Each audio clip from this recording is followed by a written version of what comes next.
से हीरो बनने की कहानी। बहुत इंटरेस्ट वीडियो पूरा देखिए। मैं तुम्हारे साथ सिर्फ एक रात की शादी करूंगा और शादी के दूसरे ही दिन। ज़बान संभाल कर ध्रुव, जानते नहीं तुम किससे बात कर रहे हो? पता है मुझे, मैं मैसेडोनिया की उस लारा से बात कर रहा हूँ जो अपनी शक्तियों के घमंड में पूरी तरह डूब चुकी है, जिसे अपने एकलव्य बनने पर घमंड है।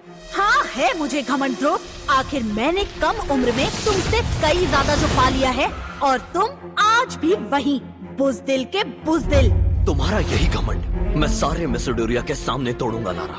3 साल बाद मैं तुम्हें इसी शक्ति स्थान पर सबके सामने हराकर बनूंगा एकलव्य।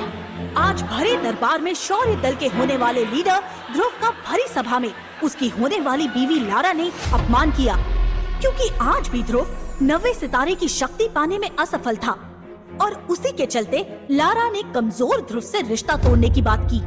लारा, तुम मेरी बात सुनो। अगर तुम ऐसा करोगी तो सारे मैसेडोनिया में हमारी इज्जत उछाली जाएगी। ध्रुव के पिता अरेंद्र ने लारा के सामने हाथ जोड़ते हुए उससे अपना ये रुख बदलने को कहा, पर गुस्से और अहंकार में चूर लारा ने ध्रुव के पिता अरेंद्र का भी भरी सभा में अपमान किया। राजा अरेंद्र, आपके इस कमजोर बेटे ध्रुव में कमजोरी का कारण भी आप ही हैं और ये मत भूलिए कि ध्रुव की माँ के साथ जो कुछ भी हुआ उसके जिम्मेदार भी आप हैं। जैसे ही लारा ने ध्रुव की माँ का नाम भरी सभा में उछाला, गुस्से में आए ध्रुव ने अपने हाथों में अग्नि की ज्वाला को प्रकट करके लारा के ऊपर हमला किया, पर लारा ध्रुव से इतनी ताकतवर थी कि उसने ध्रुव के हमले को सहजता से निपटा दिया। वो देख सारा दरबार फिर से ध्रुव पर हंसने लगा। लो, ये लड़का कमजोर ही रहेगा, लगता है इसके साथ भी वही होगा जो इसकी माँ के साथ हुआ था। दरबार में हो रहे अपमान से खफा होकर ध्रुव वहाँ से चला गया, पर जाते जाते उसने लारा को 3 साल बाद मुकाबला करने की धमकी दे डाली। लेकिन सबको पता था जो ध्रुव इतने सालों में कुछ नहीं कर पाया, वो 3 सालों में क्या करेगा। माँ, कहाँ हो माँ? मुझे तुम्हारी जरूरत है माँ। ध्रुव मैसेडोनिया के उस शमशान में खड़ा था जहाँ उसकी माँ को दफनाया गया था। उस शमशान में बिना इजाजत के जाना खतरे से खाली नहीं था, क्योंकि मैसेडोनिया के लोगों का कहना था कि वहाँ काले प्रेतों का निवास है। शमशान में हुए कई हादसे काफी डरावने थे, पर ध्रुव आज खुद को रोक नहीं पाया था और दरबार में हुए अपमान को याद कर वो अपनी माँ की कब्र पर जाकर रोने लगा। माँ, मुझे इतना कमजोर बनाना था तो मुझे जन्म ही क्यों दिया? क्यों पैदा होते ही मुझे मार नहीं दिया? क्यों मार, क्यों? ध्रुव के लिए एकलव्य बनना बहुत ही जरूरी था, क्योंकि इस बात से उसके पिता और शौर्य दल का सम्मान जुड़ा था और अब तो उसके साथ के बच्चे भी काफी शक्तिशाली बन चुके थे। माँ, जवाब दो माँ। ध्रुव जैसे जैसे अपनी माँ को पुकारता गया, वैसे वैसे उसकी उंगलियों में पहनी अंगूठी ने अपना रंग बदलना शुरू कर दिया। वो अंगूठी ध्रुव की माँ की आखिरी निशानी थी। इतना ही नहीं, अब शमशान का माहौल भी बदलने लग गया था। बिजलियों ने अपना रौद्र रूप धारण कर लिया था। ध्रुव की माँ की कब्र से धुआं निकलने लगा था। कई कब्रों से हंसने की आवाजें भी आने लगी थी, मानो वो ध्रुव को कमजोर कहकर पुकार रही हो। शमशान का माहौल देख ध्रुव की सांसें तेज होने लगी और तभी उसका ध्यान अपनी अंगूठी पर गया और जैसे ही ध्रुव ने अंगूठी को छुआ, वैसे ही शमशान में बने बरगद के पेड़ पर एक आत्मा हवा में उड़ती हुई दिखी। वो आत्मा एक बूढ़े इंसान की थी। लाल नीली आंखें, लंबे बाल, सफेद कफन जैसे कपड़े। ध्रुव सामने का नजारा देख बुरी तरह डर गया। मेरे नजदीक मत आना, मैं तुम्हें मार दूंगा।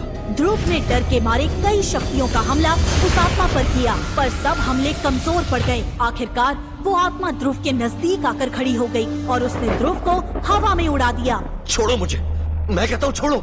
ध्रुव चिल्लाता रहा और वो आत्मा हंसती रही। तभी ध्रुव की नजर उस आत्मा के गले में लटके तावीज पर गई।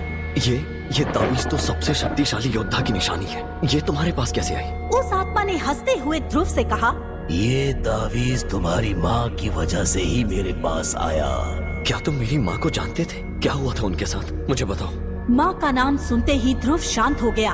तभी उस आत्मा ने अपना परिचय देते हुए कहा, मेरा नाम विदुर है और मैं कई वर्षों से तुम्हारी इस अंगूठी में रह रहा था और तुम्हारी माँ के मृत्यु का कारण मैं जानता हूँ और ये भी जानता हूँ कि तुम्हें एकलव्य बनकर तुम्हारी होने वाली बीवी लारा के साथ मुकाबला करना है। अगर तुम चाहो तो मैं तुम्हें दुनिया का सबसे शक्तिशाली योद्धा बना सकता हूँ। ये बात सुनते ही ध्रुव ने बिना देरी किए विदुर को हाँ कह दिया। पर उसके लिए तुम्हें मेरी 3 शर्तों का पालन करना होगा।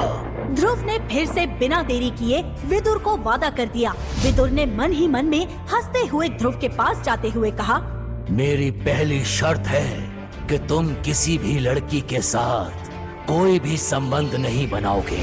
मंजूर है। दूसरी शर्त, तुम मुझे करिश्माई शरबत और अमृत धारा की नीलामी में अपने साथ लेकर जाओगे। मंजूर है। ध्रुव ने विदुर की दोनों शर्तों को एक झटके में मान लिया और अब वो तीसरी शर्त सुनने के लिए बेताब था। बताओ मुझे, तुम्हारी तीसरी शर्त क्या है? तीसरी शर्त बताने से पहले विदुर ने ध्रुव को उसकी माँ का लिखा हुआ आखिरी खत पकड़ाया। जैसे ही ध्रुव ने अपनी माँ का लिखा हुआ वो खत पढ़ा, ध्रुव के पैरों तले जमीन खिसक गई। उसके पैर डगमगाने लगे और तभी विदुर ने ध्रुव से अपनी तीसरी शर्त कही। तीसरी शर्त ये है कि तुम्हारी माँ की मृत्यु।